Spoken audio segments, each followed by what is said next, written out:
Hi everybody, how's life? Welcome to Learn English Online with Krishna. Learn English Online with Krishna में आपका स्वागत है दोस्तों English में एक वर्ड है इफ़, और इफ़ की मीनिंग होती है अगर। तो इफ़ के यूजेस के ऊपर मेरे कुछ वीडियोस हैं जो आप मेरे चैनल पर मेरी ग्रामर की प्लेलिस्ट में देख सकते हैं, लेकिन आज की क्लास में मैं आपको इफ़ के कुछ खास यानी स्पेशल यूजेस बताने वाला हूँ। तो दोस्तों आज हमारा टॉपिक है स्पेशल यूजेस ऑफ इफ़। ये बहुत ही कमाल की इन्फॉर्मेशन है, आपको ध्यान से अंत तक पूरे वीडियो को देखना चाहिए। देखिए पहला जो इफ़ का यूज़ है और एकदम ही अनोखे यूज़ है। तो पहला यूज़ है दोस्तों फॉर पोलाइट रिक्वेस्ट्स। अगर विनम्रता पूर्वक किसी से प्रार्थना करनी हो तो हम इफ़ का इस्तेमाल कर सकते हैं। कैसे? देखिए ये होता है इफ़ प्लस विल, इस तरीके से इस्तेमाल होता है। इफ़ के बाद सेंटेंस में आपको विल लगाना है, और विल की मीनिंग यहाँ पर क्या होगी? क्या यहाँ पर विल की मीनिंग होगी गा गी गे आई विल गो, मैं जाऊँगा? वैसा नहीं, यहाँ पर विल की वो मीनिंग नहीं होती है। पोलाइट रिक्वेस्ट में करने के लिए अगर आप इफ़ का इस्तेमाल करेंगे तो आपको सेंटेंस में इफ़ प्लस विल का इस्तेमाल करना पड़ेगा, और विल की मीनिंग होती है इज़ विलिंग टू या आर विलिंग टू, यानी मेरी ऐसी इच्छा है कि अगर आपकी ऐसी इच्छा है, इस तरीके से इसको यूज़ करना है। अगर समझ में नहीं आ रहा तो अभी एग्जाम्पल समझ में आ जाएगा। देखिए एग्जाम्पल बताता हूँ आपको। पहला एक सेंटेंस है, कोई किसी से कह रहा है if you will come this वे, अगर आप इधर आएंगे, यानी इसका मतलब क्या हो, यहाँ जो विल है इसका मतलब क्या हुआ?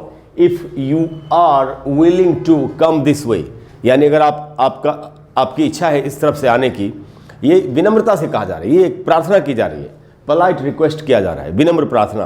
तो if you will come this way I will show you the room, कि अगर आप इस तरफ से आना चाहते हैं, अगर आप इस तरफ से आएंगे तो मैं आपको आपका कमरा दिखा दूंगा, ऐसा कोई कह रहा है। If you will come this वे का मतलब है इस तरफ से, I will show you the room. तो ये एक्चुअली प्रार्थना की जा रही है। क्या इसका एक्चुअली यहाँ विल का क्या मीनिंग है जो मैंने आपको बताया? इफ़ यू आर विलिंग, देखिए ये है ना, इज विलिंग टू या are willing to. So if you are willing to come this way, यानी अगर आपकी इधर से आने की इच्छा हो, यानी आप कृपया करके इधर से आएँ, ये कहा जा रहा है। तो I will show you the room, मैं आपको कमरा दिखा दूँ। इस तरीके से आपको पोलाइट रिक्वेस्ट के लिए इफ़ के साथ विल का इस्तेमाल करके आप इस बात को कह सकते हैं। दूसरा एग्जाम्पल, कोई किसी से कह रहा है if your brother will complete the form, तो यहाँ पर विल का क्या मतलब हुआ? इज विलिंग टू, ब्रदर के साथ इज लगेगा। सो इसका एक्चुअल मीनिंग है if your brother is willing to complete the form, कि अगर आपके भाई जो है वो फॉर्म भर दें। If your brother will complete the form, यानी if your brother is willing to complete the form, I will book his ticket, तो मैं उसकी टिकट जो है, उनकी टिकट जो है मैं बुक कर दूंगा। तो ये पोलाइट रिक्वेस्ट के लिए, विनम्र प्रार्थना के लिए इस तरीके से इफ़ प्लस विल का इस्तेमाल करके आप इस बात को कह सकते हैं। और विल का ऐसे सेंटेंसेस में मीनिंग होता है इज़ विलिंग टू या आर विलिंग टू। जैसा सब्जेक्ट होगा, जिसके साथ इज़ लगता होगा उसके साथ इज़ लगाएंगे, जिसके साथ आर लगता होगा उसके साथ आर लगाएंगे। ये था पहला यूज़। दूसरे यूज़ पर आते हैं, इनडायरेक्ट क्वेश्चंस। हम कहते हैं ना कई बार कि आई डोंट नो इफ़, अरे यार मुझे पता नहीं ऐसा होगा कि नहीं होगा। तो ये एक्चुअली एक क्वेश्चन ही है, सवाल ही है, लेकिन इनडायरेक्टली पूछा जा रहा है। तो क्योंकि हम सामने वाले से नहीं कहते, हम ज़्यादातर अपने आप से बोलते हैं कि यार मुझे पता नहीं यार क्या होगा क्या नहीं होगा, इस तरीके से। तो इनडायरेक्ट क्वेश्चंस में कैसे हमको यूज़ करना है? Use will after if, if के बाद आपको फिर से विल का इस्तेमाल करना है। कैसे? एग्जाम्पल समझते हैं। जैसे यहाँ कोई कह रहा है आई don't know if I will be ready in time, कि यार मुझे पता नहीं कि मैं टाइम रहते, समय रहते रेडी हो पाऊंगा कि नहीं। देखिए इन टाइम का मतलब है समय रहते। अगर यहाँ पर होता ऑन टाइम तो उसका मतलब होता समय पर। ऑन टाइम का मतलब होता है समय पर, और इन टाइम का मतलब होता है समय रहते, कि देर ना हो जाए उस हिसाब से। तो कोई कह रहा है आई don't know if I will, आप देख रहे हैं इफ़ के बाद विल का इस्तेमाल हो, जैसे हमको बताया गया use will after if.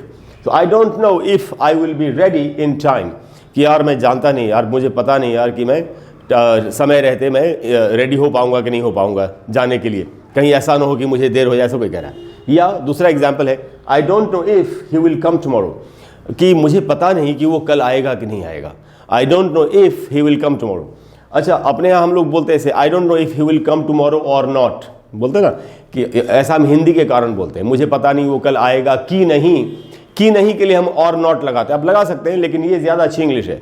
I don't know if I will be ready in time. अब देख रहे इधर और नॉट नहीं लगा, लेकिन हिंदी में तो बोलेंगे मुझे पता नहीं मैं समय रहते रेडी हो पाऊंगा कि नहीं, मुझे मालूम नहीं कि वो कल आएगा कि नहीं।